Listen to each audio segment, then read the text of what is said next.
고린도후서 4장 1절에서 5절까지의 말씀 교독하시겠습니다. 그러므로 우리가 이 직분을 받아 긍휼하심을 입은 대로 낙심하지 아니하고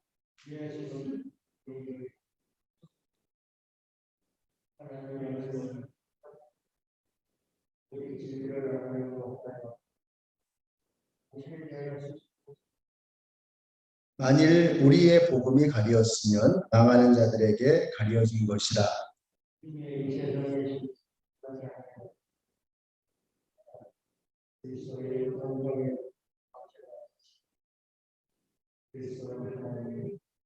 함께 읽습니다. 우리는 우리를 전파하는 것이 아니라 오직 그리스도 예수의 주 되신 것과 또 예수를 위하여 우리가 너희의 종된 것을 전파하니라. 아멘. 자, 우리가 주님의 일을 하다가 주의해야 되는 것이 바로 낙심의 문제입니다. 1절에 보시면 그러므로 우리가 이 직분을 받아 긍휼하심을 입은 대로 낙심하고 라고 했습니다. 여기서 이 낙심이라고 하는 이 말은 에카케오라고 하는 단어를 쓰는데 이 말이 지치다, 기진맥진하다 이런 뜻입니다. 영어로 하면 번아웃입니다. 번아웃. 목사도 사역을 하다 보면 번아웃 될 수가 있겠죠. 또 성도님들도 섬기다 보면 지칠 때가 있습니다. 오늘 본문에 보시면 바로 이 낙심이라고 하는 말이 여러 차례 나오고 있습니다. 그 이유가 무엇인가? 사도 바울도 낙심할 때가 있었다라는 것이죠. 그러니까 천하의 사도 바울도 번아웃 될 때가 있었다라고 하는 것입니다. 자, 이럴 때 우리가 지쳐있는 사람들을 이렇게 가볍게 보거나 폄하해서는 안 되는 것이죠. 주님의 일을 열심히 하다가 지쳤구나 이렇게 이해해야 되겠죠. 사도 바울도 주님의 사역을 하다 힘들 때가 있었고 함께하는 동역자들도 어려웠던 순간들이 있었던 것입니다. 그래서 로마서 7장 24절에서도 보시면 바울이 이렇게 한탄하죠. 오호라 나는 곤고한 사람이로다. 이 사망의 몸에서 누가 나를 건져내랴. 곤고하다, 비참하다, 너무 힘들다 이런 뜻이죠. 천하의 사도 바울도 피곤함을 느꼈던 것입니다. 지칠 때가 있었던 것입니다. 엘리야도 마찬가지죠. 엘리야도 이 갈멜산에서 그 놀라운 승리를 거둔 후에 그 뒤로 바로 디프레션에 빠지게 됩니다. 그리고는 하나님 저를 죽여주세요 이런단 말이죠. 이럴 수가 있는 것입니다. 그래서 우리가 평소에 지치지 않고 계속해서 우리의 에너지 레벨을 지속할 수 있는 방법이 뭐냐? 오늘 본문에 바로 그런 내용들이 들어가 있습니다. 자, 그래서 사도 바울이 아까 오호라 나는 곤고한 사람이로다 하면서 이렇게 절규한 다음에 바로 그 다음 절을 보시면 이런 내용이 담겨 있습니다. 우리 주 예수 그리스도로 말미암아 하나님께 감사하리로다 이런 말씀이 나온단 말이죠. 자, 여기서 우리가 지치지 않고 계속해서 주님의 일을 해나가는 비결을 우리가 보게 됩니다. 자, 우리가 지치지 않도록 기운 빠지지 않도록 자기를 관리하고 유지하는 비결이 뭐냐? 자, 뭘 하든지 뭐예요? 주님의 뜻 안에서 우리 주 예수 그리스도로 말미암아 하나님께 감사하리로다. 우리 주 예수 그리스도로 말미암아. 자, 그러니까 우리 주 예수 그리스도 안에서 행하고 예수 그리스도를 위해서 사역을 하는 이 일을 우리가 잊어서는 안 된다는 것입니다. 그러니까 왜 자꾸 지치느냐? 예수님과 상관없는 일을 하다 보면 자꾸 그렇게 되는 것이죠. 그래서 우리 성도님들이 주님의 일을 하실 때 우리가 누구를 위해서 일을 하고 있는가 하는 이것을 잊어버려서는 안 되는 것입니다. 그러니까 내가 사람을 위해서 혹은 어떤 인간적인 동기를 가지고 인간적인 이유 때문에 주님의 일을 하게 될 때, 교회에서 일하게 될 때 우리는 결코 이걸 유지할 수가 없습니다. 쉽게 지쳐버리는 것이죠.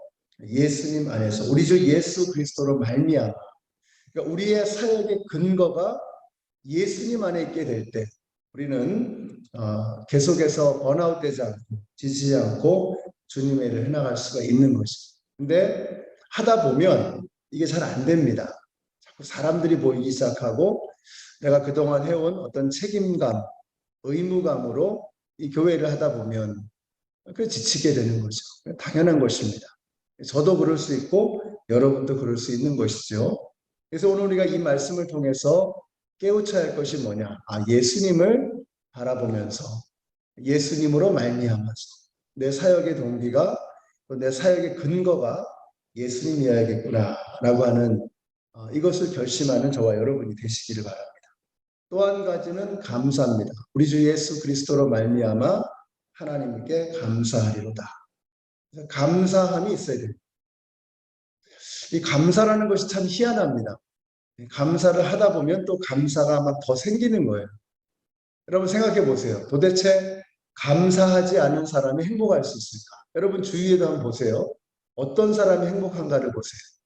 돈이 많은 사람이 행복한 게 아니고, 건강한 사람이 행복한 것이 아니고, 또 높은 성공하는 자리에 올라간 사람이 행복한 것이 아니고, 감사하는 사람이 행복한 겁니다. 감사할 줄 모르는 사람은 결코 행복할 수 없어요. 그래서 우리가 감사하는 스피릿이 있어야 합니다. 우리 안에 감사하는 스피릿이 있어요. 감사할 줄 모르면 자꾸 불평이 나오고 원망이 나오고 누굴 정죄하고 비방하고 판단하고 이러면 자기도 지치는 겁니다. 다른 사람도 지치게 만들고 자기도 이게 영적으로 갉아먹는 거예요. 그래서 상대방도 나도 교회 전체도 어렵게 만드는 것입니다. 감사하는 마음이 있어요. 감사하는, 하나님께 감사하는 마음. 나에게 건강을 주셔서 내가 주님의 일을 할 수 있게 하시는 것도 참 감사하고, 어제도 교생위하고 모였거든요. 교생위는 점점 일이 많아집니다. 새로 오시는 분들이 자꾸 계시니까 그 새로 오신 분들을 돌보고 섬기고 하는 일들이 많아지는 거예요. 자, 이렇게 바빠지면 이제 사람에게 초점 맞추면 그럼 내가 할 일이 많아지고 내가 몸을 더 많이 움직여야 되고 이것저것 더 계속해서 뭔가를 더 많이 해야 되니까 지치죠. 근데 우리가 예수님을 생각하는 겁니다. 감사가 나오는 거죠. 야, 우리가 영혼 구원을 위해서 이렇게 힘쓰고 있구나. 믿지 않는 영혼들이 이렇게 계속해서 오고 있구나라고 하는 것을 생각하면 예수님이 얼마나 기뻐하실까? 하나님이 얼마나 기뻐하실까? 감사한 거죠. 그래서 우리가 감사하는 마음이 있어야 합니다. 이제 우리가 가을 9월 달부터 이 목장 사역을 이제 제대로 다시 시작을 하잖아요. 그럼 이제 목장에서 모일 때 제일 먼저 해야 되는 게 뭐냐면 감사를 나누는 겁니다. 한 주 동안 감사한 게 뭐가 있었나? 서로 나누기 시작하는 거죠. 왜 감사부터 나누라고 말씀을 드리느냐? 감사할 때 이게 부정적인 스피릿이 사라져버리고, 그러니까 감사하는 자리에는 부정적이고 좋지 못한 이런 기운들이 붙어있을 자리가 없는 거예요. 감사하는 곳에는 불평의 바이러스가 사라지게 되는 것입니다. 그래서 감사부터 하는 것이 굉장히 중요합니다. 모임을 할 때. 그래서 여러분들이 주님의 사역을 하시면서 오늘 한번 기도하시면서 감사거리를 한번 찾아보세요. 불평거리가 아니라 내가 뭐가 감사한가? 건강 주신 것도 감사. 이렇게 새벽에 나와서 하나님 앞에 예배할 수 있게 하신 모든 여건을 감사할 줄 아는 저와 여러분이 되시기를 바랍니다. 자, 그러면 기운이 빠져 있으면 에너지 레벨이 뚝 떨어져 있는 거 아닙니까? 이게 성령의 충만함이 사라지고 기운이 떨어져 있는 거죠. 이걸 어떻게 끌어올릴 수 있을 것이냐? 자, 그것이 바로 오늘 본문 5절의 말씀입니다. 5절 말씀 다시 한번 같이 읽겠습니다. 시작. 우리는 우리를 전파하는 것이 아니라 오직 그리스도 예수의 주 되신 것과 또 예수를 위하여 우리가 너희의 종된 것을 전파함이라. 우리를 점검해야 됩니다. 나는 예수를 높이려고 성도의 삶을 시작했는데, 이제 우리가 성도의 삶을 시작하면서 예수님을 높이고자 했는데 어느새 예수를 높이는 일에는 관심이 없고 나를 세우고 나를 높이는 일에만 관심을 두게 되지는 않았는가. 여러분, 성도의 삶은 나를 높이는 것이 아니고 예수를 높이는 것입니다. 이게 우리가 그리스도인의 삶이에요. 나를 높이는 것이 아니고 예수를 높이는 것이다. 여러분, 이제 근본으로 돌아가는 것, 다시 시작하는 거죠. 처음으로 돌아가는 것입니다. 그 처음이 뭐냐? 예수의 주인 되심과 나의 종됨을 아는 것입니다. 첫사랑을 잃어버리고 그 첫사랑을 잃어버린 것 때문에 지치고 번아웃 되는데 우리가 어떻게 하면 이걸 다시 시작할 수 있는가? 근본으로 돌아가는 것입니다. 말씀으로 돌아가는 것이고 내가 처음 예수를 믿었을 때의 그 심정으로 돌아가는 것입니다. 그때 우리는 어떠했죠?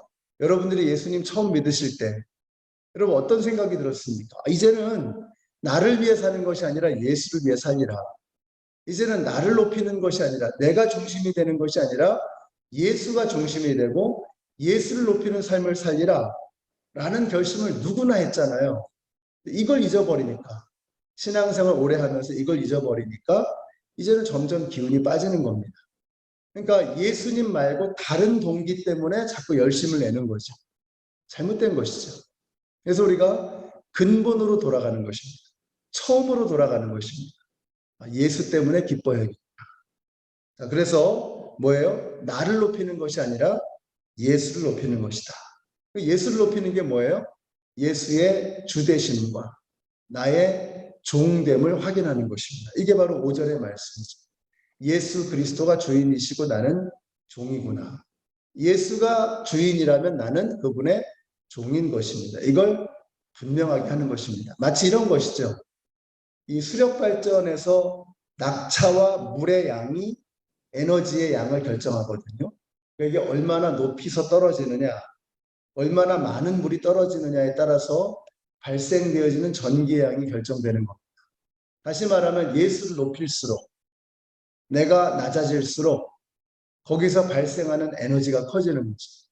근데 내가 점점 예수님하고 맞먹으려고 그러거든요. 예수님의 자리에 자꾸 내가 올라가려고 합니다. 예수님이 내 삶의 중심이어야 하는데 예수님이 내 사역의 중심이어야 하는데 자꾸 내가 그 사역의 중심이 되려고 하고 내가 주인공이 되려고 하는 겁니다. 그러니까 예수님하고 내가 점점 이렇게 맞먹으려고 그러는 거예요. 그러면 더 이상 흐르지 않습니다. 건전지라는 것도 그런 거잖아요. 건전지가 양극과 음극의 차이가 있을 때 양극에서 음극으로 가면서 에너지가 발생하는 거거든요. 근데 우리가 배터리가 죽었다 그러죠. 건전지가 다 나갔다 그러죠. 그게 뭐예요? 플러스하고 마이너스가 이렇게 똑같아지는 거예요. 그럼 더 이상 전기가 흐르지 않습니다. 거기에서는 에너지가 발생하지 않는 거예요. 우리가 예수님을 높이고 내 자신을 낮출 때 예수의 주되심과 나의 종됨을 확인하게 될 때 거기서 힘이 발생하는 겁니다. 당연하죠. 나 같은 죄인 살리신 주은혜 놀라워. 예수님이 이렇게 높으신데 이렇게 광대하신데 그래서 제가 창세기를 시작한 거죠. 창세기는 뭐예요? 하나님이 천지를 창조하셨다 이거. 그러면 끝나는 거예요. 하나님이 천지를 창조하셨는데 그러면 나는 뭐예요? 벌레만도 못한 피조물 아닙니까? 주님의 그냥 한낱 피조물에 지나지 않은 내가 바로인 줄 알고 내가 왕처럼 살아왔는데 보니까 아이고 하나님이 하나님이시네. 하나님이 온 우주 만물을 창조하셨네. 이게 확인되면 끝나는 겁니다. 아, 하나님이시구나. 나는 그냥 종에 지나지 않는 정말로 나는 벌레만도 못한 존재구나. 그럼 불평이 어디 있습니까? 감사가 넘치는 거죠. 힘이 막 나는 거죠. 아, 하나님이 도와주시겠구나. 하나님이 함께 하시겠구나. 우리 연합장로교회 성도님들이 이 예수를 주인으로 모시고 내가 그분의 종임을 고백함으로 다시 기운을 회복하게 되시기를 바랍니다. 제가 여기 오니까 많이 들은 얘기가 뭐냐면 아, 번아웃 됐다. 다 지쳤다고. 이해가 되는 겁니다. 시간이 지나가다 보면 저도 그렇고 여러분도 그렇고 지칠 때가 있는 거예요. 이때 우리가 이 고린도후서 4장 5절의 말씀을 끄내 읽어야 되는 거예요. 고린도후서 4장 5절의 말씀. 아, 예수의 주되심과 나의 종됨을 전파하노라.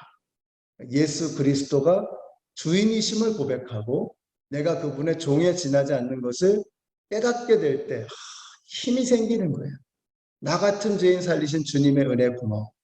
나같이 비천한 것을 들어 써주시는 주님이 너무 감사하고 감격스러운 것입니다. 이것을 회복할 때 다시 기운을 차리게 되는 것이죠. 그래서 우리 연합장로교회 모든 성도님들이 오늘 이 말씀을 기억하시면서 예수의 주되심과 나의 종됨을 분명하게 확인하고 다시 기운을 회복하시는 우리 모든 성도님들이 되시기를 예수님의 이름으로 축원합니다.